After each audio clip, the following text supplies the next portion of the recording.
عمر بن الخطاب رضی اللہ تعالی عنہ کے دور میں آپ کے زمانے خلافت میں ایک عورت آئی. اس وقت تو پھر یہی ہوتا تھا نا جی کہ وہی مسجد نبی ہے، وہی عدالت ہے، وہی سپریم کورٹ ہے، وہی ہائی کورٹ ہے، وہی عسکری ہیڈ کوارٹر ہے، وہی سب کچھ جو کچھ ہے مسجد میں ہوتا تھا. اور خلیفۃ المسلمین خود مسجد میں بیٹھ کر نماز کے بعد، ہاں بھائی کسی کو کوئی تکلیف ہے؟ آج تو جی کسی حاکم کو ملنا جو ہے وہ ایسا مشکل ہے، اللہ معاف کرے.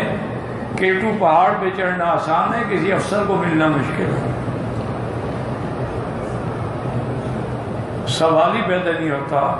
انگریزوں نے ایسا پٹی پڑھائی ہے، ایسا سبق پڑھایا ہے کہ ان کو عوام کے ساتھ ملنے ہی نہیں دیتے کہ بھی ان سے فاصلہ رکھو ورنہ تمہارا روب ختم ہو جائے گا.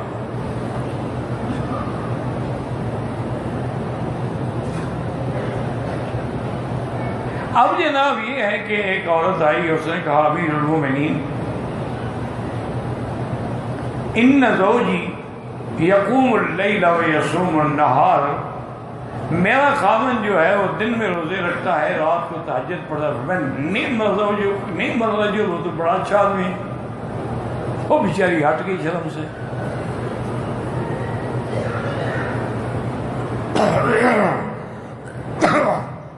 حضرت ابن عباس کے ایک روایت میں حضرت کعب بیٹھے تھے، ابی ابن کعب.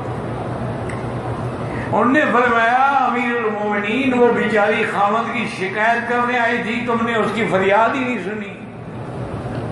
پھر عجیب آدمی، وہ تعریف کر رہی تھی، تم کہتے ہو شکایت کرنے آئی تھی. اور نے کہا جناب وہ کہہ رہی تھی کہ حضرت صاحب صوفی ہو گئے ہیں، دن میں روزے رکھتے ہیں، رات کو تہجد پڑھتے ہیں، میرے حق کون ادا کرے گا؟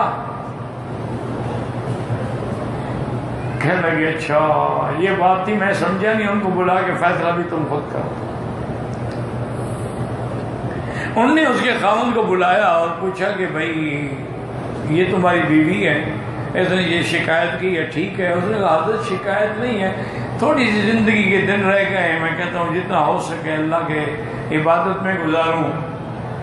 انہوں نے کہا تو بیوی کے حقوق پھر کون ادا کرے گا؟ طلاق دے دو تاکہ وہ بیچاری کوئی اور شوہر تلاش کرے. انہوں نے کہا اچھا جی گزارش یہ ہے کہ کیا ہمیں اللہ کا دین یہ بھی پابند کرتا ہے کہ اتنا حق عورت کا ہے